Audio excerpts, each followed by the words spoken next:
오늘은 삼손의 에낙고레라는 제목으로 여러분과 은혜를 나누고자 합니다. 성경의 인물 가운데 삼손이라고 하는 인물은 참 독특한 인물입니다. 독특하면서도 또 친숙하기도 합니다. 왜냐하면 이 삼손이라고 하는 인물은 아시다시피 괴력을 가진 사람이었습니다. 어떤 신앙적인 측면에서의 어떤 리더십이나 카리스마보다는 이 사람은 힘이 셌습니다.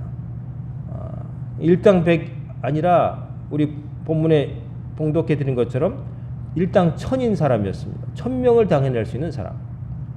중국 역사에 항우라는 사람이 있죠. 힘이 세서 산을 뽑아들 정도였다. 좀 중국인 특유의 과장이 깃들어 있지만 그런 항우가 있다면, 또 그리스 로마 신화, 특히 그리스 신화에는 헤라클레스가 있죠. 사자를 죽이고, 삼손과 가장 이미지가 비슷한데 사자를 찢어 죽이고 온갖 힘을 발휘해서 괴력으로 많은 영웅적인 일을 해낸 사람인데, 삼손이 거의 비슷한 사람이죠. 삼손도 사자를 찢어 죽였고 또 1000명을 당해내고 그 힘은 지상에 누구도 당해낼 수 없었던 사람. 근데 이 삼손은 안타깝게도 약점이 많은 사람이었습니다. 약점이 많은 사람인데 특별히 유혹에 약합니다. 그리고 특별히 여자에게 약합니다. 블레셋 남자들하고는 1000명하고 싸워서 이기는데 여인이 계속 옆에서 어떻게 해달라고 요구하는 것에 넘어갑니다. 나시린으로서 이방인과 결혼하면 안 되고 누구보다도 정결하게 살아야 되지만, 그러나 이 삼손은 철들고서 좀 장가들 만한 나이 됐을 때 제일 먼저 한 게 뭐냐면은 아버지 어머니 졸라가지고 이방 여인 딥나라는 곳에 사는 블레셋 여인과 장가가겠다, 그에게 장가가겠다, 그 일이었어요. 이 삼손이라는 사람은 뭐랄까요, 엄청난 괴력, 힘을 가졌지만 그 정신적인 수준은 굉장히 초보적이고 좌충우돌이었다. 그냥 그 큰 힘을 통제하기에는 너무나 좀 부족한 부분이 좀 많았다, 이렇게 보이는 사람입니다. 이 삼손은 이 사람의 그 모티브는 요즘에 우리 젊은 사람들이 좋아하는 미국의 그 헐리우드 영화, 마블 영화나 혹은 DC 영화, 그런 것들과 비슷하죠. 거기 보면 인간의 능력을 초월하는 영웅들이 나오는데 그 사람들은 힘이 있지만 그러나 꼭 약점이 하나 있어요. 그 약점이 있어가지고 아무리 힘이 세도 특별한 능력이 있어도 그것 때문에 악당에게 당하기도 하고, 그래서 엎치락뒤치락 하는 이야기를 보여주는데, 예를 들면 우리가 잘 아는 모든 그 슈퍼 히어로물의 효시, 슈퍼맨을 보면은 그 엄청난 힘이 있잖아요. 누구와도 힘에는 지지 않고, 뭐 눈에서는 레이저가 나가고 또 총을 맞아도 죽지 않고 또 빛처럼 빨리 날아가고, 그런데 그 사람이 약점이 있죠. 그게 뭐냐면은 크립토나이트라고 하는 자기 고향별의 별 조각, 그것에서 나오는 방사선을 쬐면 보통 인간처럼 힘이 약해진다는 거죠. 설정이 그래요. 너무 힘세면은 그 만화가 재미가 없잖아요. 그 너무 힘센 사람 하나가 신과 같은 힘을 가지고 다 이겨버리면 악당이고 뭐고 스토리가 없으니까, 스토리를 만든 그 오리지널 캐릭터를 만든 사람이 슈퍼맨이라고 하는 영웅이 있지만은 그게 또 하나 약점을 넣어야 얘기가 되겠다 해서 크립토나이트라고 하는 고향별의 그 별 조각에서 나오는 그 방사선을 맞으면 이 우주 최강의 사나이도 흐물흐물해지면서 힘이 없다, 결국 죽을 수도 있다, 이렇게 하는데, 이 삼손도 나중에 우리가 보게 되겠지만 그렇게 힘이 세고 1000명을 당해내지만 근데 약점이 있었죠. 뭐냐면 머리카락을 잘라내면 힘이 사라진다. 이 머리카락을 잘려가지고 나중에 눈알이 뽑히고 그 광대가 되고 그런 일을 당하잖아요. 그러니까 사실은 성경에 있는 모든 인물들에서 요즘 우리가 보게 되는 모든 문학이라든지 뭐 판타지라든지 모든 그것들이 다 나왔다고 볼 수가 있어요. 또 그리스 신화의 또 아킬레스라고 하는 영웅도 어떤 용의 핏물에다가 몸을 아킬레스라는 사람도 뒤꿈치, 아킬레스건, 약한 데를 아킬레스건이라고 하잖아요. 샘물에 그 물을 담갔는데 뒤꿈치 그 부분에는 뭐 나뭇잎이 붙었나 그래가지고 그 그 부분은 그 샘물이 닿지 않아서 거기에 활을 맞아 죽는다. 뭐 이런 설정. 그러니까 힘을 엄청나게 가졌지만 그러나 약점은 있었다. 이 삼손이 꼭 그런 사람이에요. 힘은 엄청나게 강했지만 자기 욕망을 주체하지 못하고 하나님께서 그 힘을 주신 임무를 제대로 완수하지 못한 사람이 삼손이었어요. 오늘 본문에서는 삼손이 우리가 읽어본 것처럼 블레셋 사람들과 대결해서 1000명을 나귀 턱뼈로, 죽은 나귀의 턱뼈로 무찌르는 이야기가 나와요. 대단한 보검도 아니고 엄청난 금속 무기도 아니고 고작 죽은 나귀의 턱뼈를 가지고 휘둘러서 그 블레셋 사람들이 맨몸으로 왔겠습니까? 블레셋 사람들은 특별히 철기를 다룰 수 있는 문명이 있던 사람들이에요. 최소한 청동기 혹은 철로 된 청동기로 된 무기를 갖고 왔을 텐데 그 사람들과 싸우는 무기가 나귀 턱뼈였다는 거예요. 나귀 턱뼈가 컸다고 해도 이 정도만 하지 않았겠어요? 나귀 머리가 이만하다고 할 때 턱뼈 하나만 이 정도 됐을 텐데 이런 한 4-50cm 되는 턱뼈를 휘둘러 가지고 1000명을 이겼다. 사실은 말도 안 되는 이야기인데 하나님의 영이 임했을 때 삼손이 이런 능력을 발휘해서 블레셋 사람들을 무찌르죠. 오늘 본문을 보면 블레셋 사람들이 갑자기 유다 땅에 진을 치고 들어와서 레이라는 곳에 가득했다라고 시작하고 있어요. 그럼 블레셋 사람들이 갑자기 왜 서편 그 지중해변에 살다가 왜 동쪽으로 동남쪽으로 내려와서 유다 땅을 침공했느냐? 그리고 레이라고 하는 곳까지 왔느냐? 바로 삼손 때문이라는 거예요. 유다 지파 사람들이 놀랐어요. 블레셋 사람들에게 눌려 지내던 시절이었는데 블레셋 사람들이 그 병력을 이끌고 자기 지파 땅으로 들어오니까 겁이 나서 사람을 보냈더니 왜 우리를 치는 거요? 물었더니 블레셋 사람들 우리가 삼손 때문에 왔다. 그 삼손 그놈만 잡아가면 된다. 삼손 잡아가려고 내려왔다. 그들이 그 삼손이 너희 땅에 숨어 있다는 얘기를 듣고 왔다. 그렇게 말하는 거예요. 그러면서 말하기를 삼손이 우리에게 행한 대로 갚으려고 한다. 이 말을 해요. 그러니까 블레셋 사람들이 삼손에게 맺힌 게 있다는 거죠. 무슨 일이 있었냐면은 그 앞전에 바로 직전에 삼손이 무슨 일을 하냐면은 블레셋 사람들을 많이 또 죽여요. 그리고 그 전에 또 무슨 일을 하냐면은 성경에 여우라고 돼 있지만 여우가 떼지어 살지는 않기 때문에 아마 자카레라고 하는 여우도 아니고 늑대도 아니고 좀 들개 비슷한 자카레라고 하는 떼지어 사는 그 동물을 잡아다가 300마리를 잡아다가 2마리의 꼬리를 엮어서 150쌍을 만든 다음에 그 꼬리 사이에 횃불을 달아가지고 블레셋 사람들이 애써 농사지은 밭이며 뭐 이런 데다가 다 뿌려버려요. 그러니까 꼬리에 불붙은 그 동물들이 얼마나 이쪽 저쪽에서 날뛰었겠어요. 결국 블레셋 사람들이 막대한 피해를 입죠. 자기들이 동족이 죽었죠. 자기들이 먹어야 될 식량 이런 것들을 다 이렇게 망가뜨려 놨죠.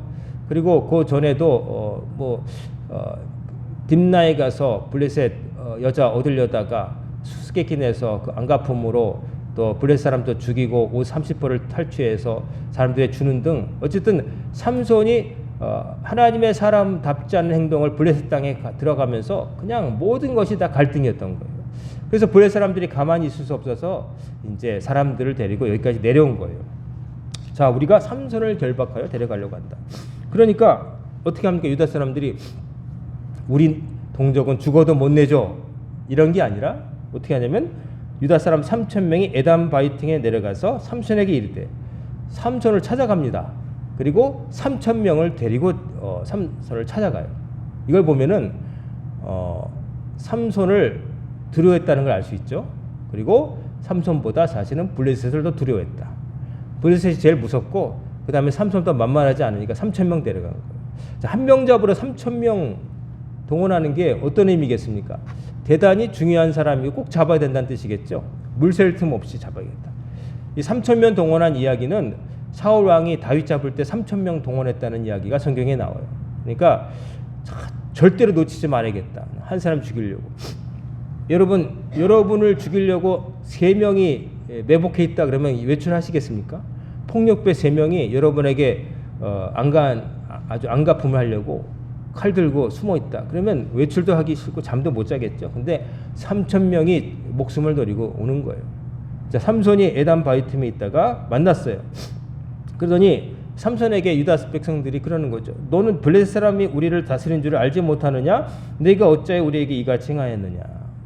자, 유다 지파의 말을 보면은 거기에는 얼마나 당시 블레셋 사람들이 무서웠는가 이걸 알 수가 있죠. 자기 동족을 내어달라는데 그냥 그 동족을 내어주겠다고 3,000명 끌고 오고 3,000명으로 블레셋과 싸운 게 아니라 자기 나라 사람, 지파는 물론 단지파 사람은 다르긴 하지만 그러나 동족을 잡으려고 3,000명 끌고 온 거예요. 그러니까 유다 지파는 나부터 살아야겠다는 생각인 거죠. 요즘 말하는 집단 이기주의. 나는 살아야 되겠다. 어쨌건 내가 사는 게 먼저니까 의리고 뭐 옳고 그름이고 정이고 나발이고 나는 살아야겠다. 그러니까 자기 동족을 보호하겠다고 얘기하는 게 아니라 잡아가려고 오히려 오는 거예요. 그러니까 그만큼 블레셋이 정말 이스라엘 사람들에게 공포스러운 존재였다는 걸 알 수가 있고 또 한 가지 본다고 한다면은 하나님을 믿고 어떻게 버텨보려고 하는 의지가 1도 없었다. 하나님 믿고 어떻게 보려는 뜻은 없고 그냥 주어진 환경 속에서 그냥 비굴하게나마 그냥 살아남으려고 하는 뜻밖에 없었다 하는 것을 엿볼 수가 있죠. 자, 이렇게 해서 이제 왜 이렇게 우리 공경을 처하게 하느냐, 너 때문에 우리가 죽게 생겼다 하소연을 하죠. 그러니까 삼손이 뭐라고 하냐면 그들이 내게 행한 대로 나도 그들에게 행하였노라. 이 말은 뭐예요? 나 잘못한 게 없어. 그들이 나에게 먼저 나를 도발했어. 그래서 내가 응징한 것뿐이요. 물론 삼손의 말도 일리가 있죠. 삼손의 장인과 아내였던 사람을 블레셋 사람들이 죽여버렸어요.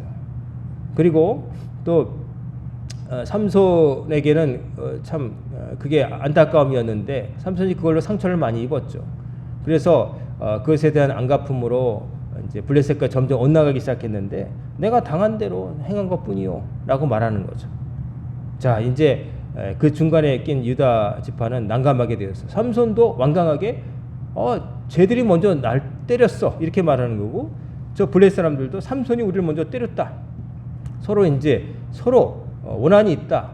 내가 그럴 만한 이유가 있었다라고 맞서는 사이에 유다 지파가 낀 거죠. 그러니까 솔직히 얘기합니다. 삼손에게 유다 지파 사람들이 우리가 너를 결박하여 블레셋 사람의 손에 넘겨주려고 내려왔노라. 이 말은 뭐냐면은 너를 묶어서 그냥 넘겨주기만 할 거야. 너를 죽이겠다고 3,000명 끌고 온 게 아니라 너를 그냥 블레셋 사람들에게 묶어서 넘겨주려고 온 거야. 그 정도만 하면은 우리는 책임을 면해. 네가 좀 우리 좀 봐주라. 이런 뜻이 들어있는 거죠. 너를 죽이려고 온 게 아니라 너를 묶어서 넘기기만 하면 돼. 네가 좀 우리 사정 좀 봐주라. 이런 뜻이 담겨 있는 거죠. 그러니까 삼손이 말해요. 너희가 나를 치지 아니하겠다고 내게 맹세하라 하며. 삼손이 말해요. 그래? 그러면 너희가 분명히 나를 결박만 할 거고 나를 공격하지 않는다고 그 약속해라. 안전 보장을 약속해라. 블레셋 땅까지 내가 그냥 다치지 않고 갈 수 있도록 그것만 보장해달라. 이렇게 협상을 하게 되는 거죠. 그러니까 이 유다 지파는 너무 기쁜 거죠. 사실 삼손을 상대하는 게 쉽지 않다는 건 유다 지파가 왜 몰랐겠어요. 근데 이제 아니라 우리 절대 그런 거 아니야. 너를 그냥 단단히 결박해서 그들에게 포로로 넘겨줄 거고 절대로 너의 털끝 하나 공격 안 할 거야 라고 약속을 해줍니다. 그래서 새로운 밧줄 둘로 삼손을 묶어가지고 이제 바위 틈에서 끌어내서 블레셋에 넘겨준다는 거죠. 그래서 삼손이 끌려 나와서 레이라는 곳, 블레셋 군대가 있는 곳으로 끌려옵니다. 블레셋 사람들이 묶여 나오는 삼손을 봤어요. 그러니까 어떻게 해요? 마주 나가며 소리 지를 때 저놈이 저기 있구나 하면서 막 죽이려고 이제 달려들었다는 거죠. 그때 갑자기 여호와의 영이 삼손에게 갑자기 임하심에 그의 팔 위에 밧줄이 불탄 삼과 같이 그의 결박되던 손에서 떨어진지라. 그때 삼손에게 하나님의 영이 임해서 그에게 괴력이 솟아난 거예요. 그래서 묶어놓았던 줄이 그냥 불탄 삼과 같이 그의 결박되던 손에서 떨어진지라. 이 삼이라고 하는 것은 오늘날에도 마닐라 삼이라고 하는 그 식물의 섬유로 밧줄을 만들죠. 그래서 어디에 쓰이냐면 주로 선박, 배를 묶어두는 큰 그 밧줄이 바로 마닐라 삼으로 만든 그 줄이에요. 이 줄의 특성은 물에 강합니다. 근데 약한 거는 불에 약합니다. 그래서 불탄 삼과 같이 아무리 두꺼워도 불타면 툭툭 끊어지는 거예요.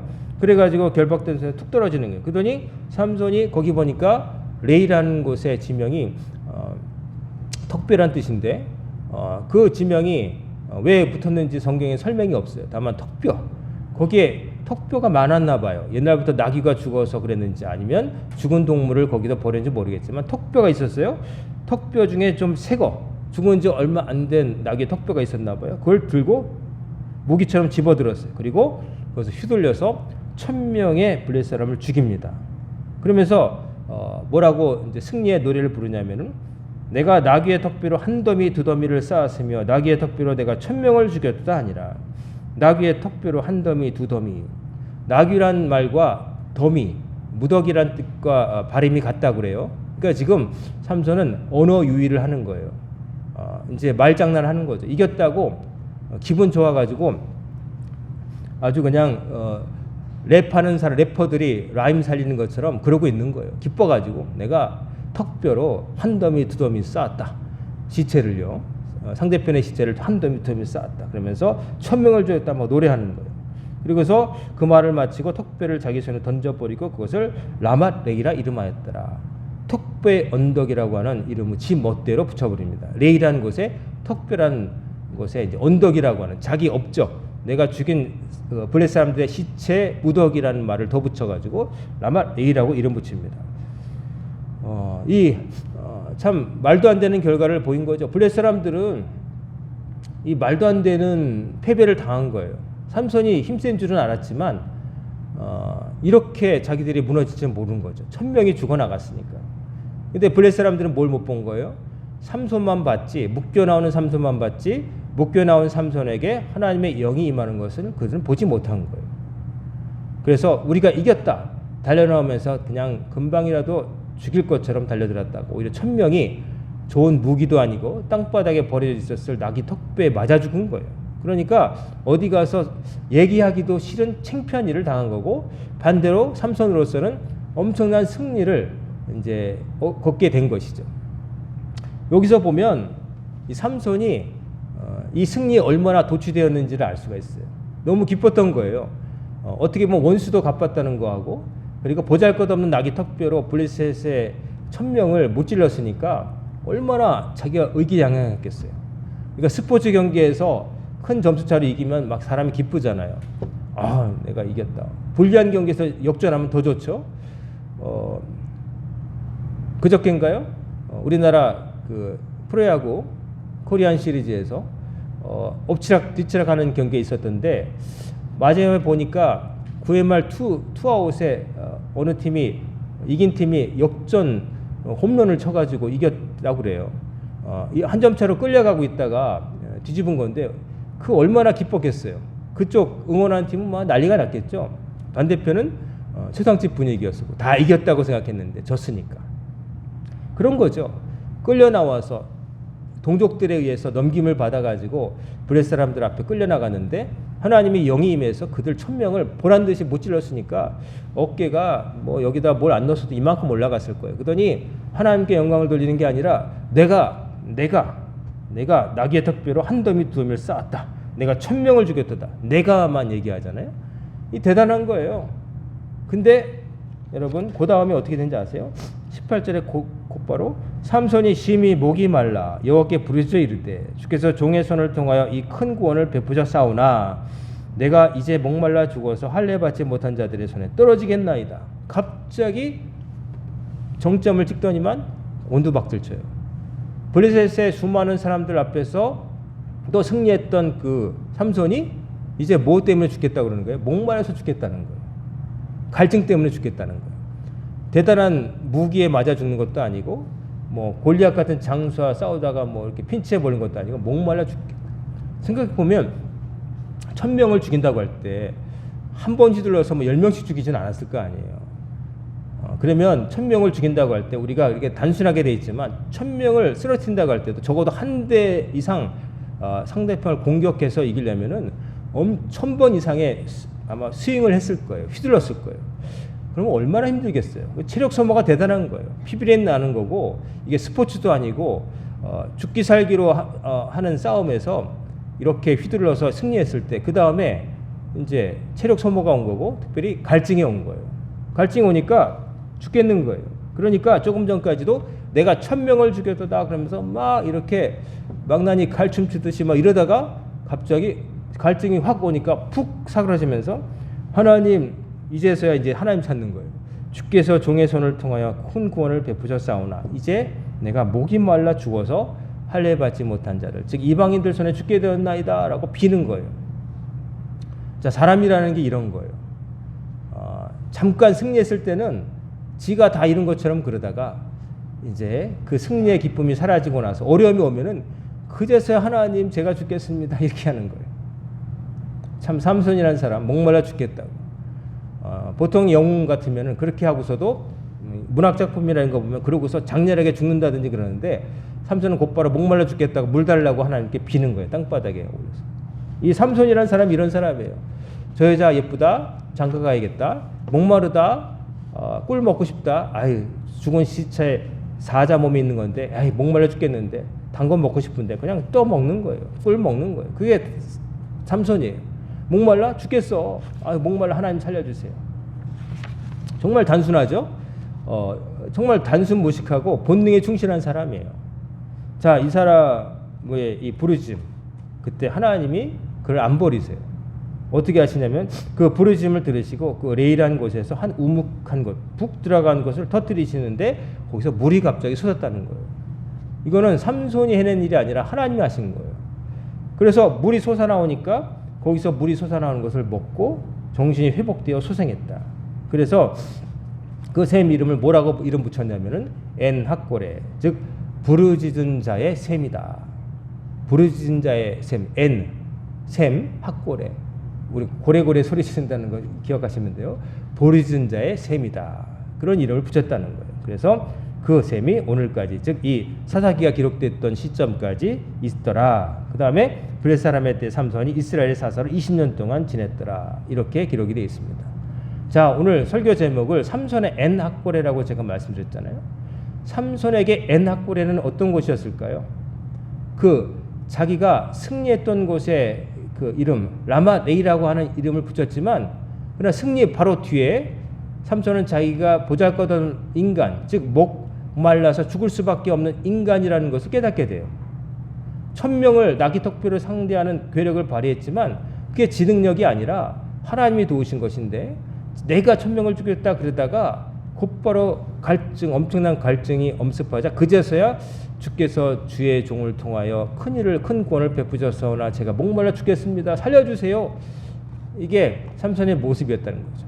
그 엔학고레라는 것은 삼손으로 하여금 자기가 얼마나 사실은 별것 아닌 인간인지를 깨닫게 해주는 시점이 되는 거예요. 그 장소가 되는 거예요. 부르짖어 하나님께 살려달라고 빌 수밖에 없는 그 지점, 바로 삼손의 엔학고레라는 거죠. 그러나 오히려 그 보잘것없음을 깨닫게 된 그 엔학고레라고 하는 그 셈이 어떻게 보면 어떻게 돼요? 우리가 우리 자신을 제대로 알 수 있는 교훈의 자리가 되는 거죠. 내가 부르짖어야 하나님께 은혜를 받겠구나. 내가 턱뼈를 가지고 한때는 턱뼈를 가지고 1000명을 상대할 만큼 내가 유능하고 돈도 잘 벌고 건강하고 잘생기고 뭐 하는 일이 잘 되고, 그러나 얼마 못 간다. 하나님이 안 도우시면 별거 아닌 것에도, 장수에게 죽은 게 아니에요. 죽을 뻔한 게 아니에요. 목말라서 괴롭다는 거예요. 1000명을 상대할 수 있는 영웅이, 히어로가 목말라서 물 한 모금 없어서 죽겠다고 하나님께 바짝 엎드리는 거예요. 인간이 그렇다는 거예요. 우리는 교만하지 말아야 돼요. 하나님께 부르짖어 기도하지 않으면 우리가 가진 것은 얼마든지 그냥 하루 저녁에 꿈처럼 될 수밖에 없다는 거예요. 여러분의 엔학고레는 어디 있습니까? 여러분 하나님께 부르짖습니까? 여러분 하나님께 그렇게 간절하십니까? 하나님 아니시면 여러분 갖고 있는 모든 것들이 순식간에 남의 것이 될 수도 있다는 사실을 여러분 늘 생각하며 사십니까? 하나님의 은혜로 살고 있음을 여러분 기억하고 계십니까?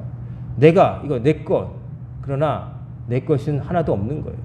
하나님이 주셔야 우리 애가 잠깐 누리는 거예요. 그걸 잊어버리는 순간 교만하게 되고, 또 한때는 막 내가 1000명을 죽였다 뭐 그렇지 노래 부를지 모르지만 곧바로 내가 죽게 되었나이다, 그렇게 되는 인생이 되는 거예요. 성경은 삼손이라는 한 인간이 나귀 턱뼈로 1000명을 죽일 수 있는 인간이겠지만, 놀라운 사람이지만, 그러나 그 능력도 하나님께서 주신 거고, 또 물 한 모금 없어서 죽을 수밖에 없는 인간이라는 것을 보여줘요. 왜 그런 걸 보여주겠어요? 너희들은 그런 존재라 하는 것을 우리에게 알려주시는 거예요. 여러분과 저 가운데 그런 예외적인 사람은 아무도 없어. 나는 1000명을 상대해 볼 줄 능력을 가져본 적도 없어. 여러분 그런 생각하실 수도 있겠지만, 그러나 1000명을 무찌르는 게 문제가 아니라 내가 하나님 앞에서 하나님 의지하고 바로 서는 게 문제인 거예요. 그게 가장 중요한 거예요. 하나님 아니시면 답이 없다는 것을 여러분 정말 꿈에도 잊지 않으시기를 주의 이름으로 축원합니다. 하나님 아니시면 아무것도 아닌 거예요. 계획을 세우잖아요. 내가 이렇게 하겠다, 저렇게 하겠다. 그러나 하나님 허락 안 하시면 안 되는 거예요. 내가 계획도 못 세웠어요. 걱정만 했어요. 근데 하나님이 되게도 하시는 거예요. 결국 인생의 생사화복의 키는 누구 손에 있느냐? 우리를 지으시고 우리뿐만 아니라 만물을 지으신 하나님 저분에게 계신 손에 있는 거예요. 근데 그걸 모를 때에 우리가 서유기에 나오는 손오공이 뭐 부처 손바닥 위에서 놀았다는 것처럼 난 단숨에 10만 8천 리를 날아갈 수 있는 근둔이라는 구름을 타고 단번에 세상 끝까지 갈 수 있어. 그랬잖아요, 손오공이. 그랬는데 결국은 부처 손바닥이 했다는 거 아니에요.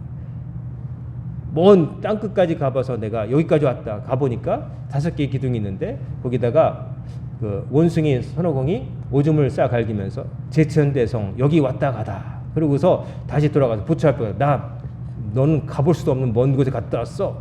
거기다가 내 이름도 새기고 왔어. 근데 부처가 손바닥을 치는데 여기 오줌이 지린내가 나고 여기 제천대성 왔다 가다 뭐 이랬다는 얘기 오화가 있잖아요. 그 한계 속에 있는 인간이 자기 한계를 모를 때 뭐 그렇게까지 교만하지 않다 할지라도 문득 하나님 없이 나 혼자서 뭔가를 할 수 있다고 내가 어떻게든 해낼 수 있다고 착각하는 게 그게 위험하다는 거예요. 여러분과 저는 하나님께서 부르실 때까지 이 땅에 살아갈 때 하나님의 도우심 없이는 살아갈 수 없음을 여러분 기억하시길 바랍니다. 그러므로 우리를 도우실 분에게 우리가 어떻게 해야 되겠어요? 잘해야 되겠죠? 그리고 간절해야 되겠죠? 그게 우리가 하나님을 모시는 방법이에요. 우리의 모든 것을 쥐고 계신 그분께, 그리고 우리를 살아가시는 그분께 우리의 가장 좋은 것을 드리고 그분께 의지하고, 괴로움이 있으면 그분을 의지해서 소망을 얻고, 또 내가 좀 잘 된다고 할 때 교만하지 않고 하나님께 영광을 돌리고, 그렇게 사는 게 우리가 이 땅에서 사는 모든 사람의 본분인 것이에요. 다음 주면 추수감사주일이 됩니다. 1년 동안 함께 하시는 하나님의 은혜를 생각하는 가운데 여러분 올해 무슨 일이 있었는가 한번 되짚어 보시고, 어려운 문제 있을 때 하나님이 이렇게 도우셔서 여기까지 오게 하셨구나 하는 것을 차근차근 한번 꼽아보고 오시길 바랍니다. 혹은 별다른 일이 없었다고 할지라도 별다른 일이 없었던 게 뭐냐면은 별다른 일이 안 생기도록 하나님께서 지켜주셨다는 거예요. 그것도 감사한 일이죠. 그리고 어려움이 있었어도 어떻게든 견뎌내셨잖아요. 그러니까 여기까지 오셨잖아요. 하나님 은혜로 살고 있을 거고, 또 앞으로도 주님 부르신 날까지 하나님 덕으로 살게 될 거예요. 그러므로 여러분 하나님 앞에 삼손의 애낙골에 부르짖어서 샘이 터져나왔던 그 삼손의 모습을 생각하시면서 하나님 없이 아무것도 안 된다는 것, 하나님께 내가 간절하고 부르짖어야 내 살 길이 열린다는 것 잊어버리지 마시고, 여러분의 애낙골에 그 부르짖은 자의 샘이 우리 광연재단이 되기를 바랍니다. 우리 교회에 나와서 여러분 뭐 얼굴 도장 찍고 가는 것도 아니고 뭐 다른 거 하러 오시는 게 아니라 여기서 부르짖어서 하나님께 구하고 가시라는 얘기예요. 우리 교회는 일단 여러분이 나오는 사람들이 구원을 받아야 돼요. 그리고 또 더 나가서 구원받지 못한 사람들에게 주님을 전하는 일을 감당하는 것이 교회인 거예요. 여러분이 다른 사람에게 구원의 도를 전하려면 여러분들이 구원의 도를 알고 있어야 돼요. 그리고 그 길을 걷고 있어야 돼요. 나도 걷지 못하면서 남에게 걸으라고 하는 건 너무 웃기는 일이잖아요. 내 구원이 먼저입니다. 그러고 나서 다른 사람에게 내가 구원받은 것을 보고 당신도 따라오라라고 고면할 수가 있는 거예요. 여러분 삼손의 애낙골에 여러분 이름을 넣고 암흑의 애낙골에, 여러분의 애낙골에가 우리 광연재단이 되고, 또 광연재단뿐만 아니라 여러분의 가정도 거기서도 부르짖어 기도하시고 직장에서도 기도하시고, 여러분이 정말 중요한 것을 위해서 간절하게 부르짖어서 생명의 샘이 여러분의 가정에서, 직장에서, 교회에서 샘솟이 터져나와서 정말로 멋지게 사시는 우리 성도님들 다 되시기를 주의 이름으로 축원합니다. 아멘. 기도하겠습니다. 고마우신 아버지 하나님, 오늘도 저희들의 발걸음을 저희들의 애낙골에 아버지 광연체대로 인도하셔서 예배드리고 기도하고 찬송하고 말씀을 전하고 듣게 하심을 감사드립니다. 저희들이 교만하지 않게 하시고 겸손하게 하시고 하나님의 덕으로 살고 있음을 기억하게 하셔서 늘 하나님께 감사드리고 어려운 일이 있을 때 하나님의 도우심을 간절하게 구하게 하셔서 하나님의 응답을 받고 승리하게 하여 주옵소서. 추수감사주의를 앞두고 있습니다. 그 주의를 앞두고 지난 1년 동안 우리의 삶을 되짚어보면서 하나님께서 베푸신 은혜를 상고하게 하시고 기쁜 마음으로 주의 전을 다시 찾을 수 있도록 인도하여 주옵소서. 오늘부터 시작된 한 주간도 주님께 맡깁니다. 저희들은 미련하고 약하오니 지혜로우시고 강하신 하나님께서 권능의 오른팔로 붙잡아 주시고 저희들이 주님 은혜 가운데서 승리하며 살아가도록 도와주옵소서. 예수 그리스도의 거룩하신 이름으로 간절히 기도드리옵나이다. 아멘.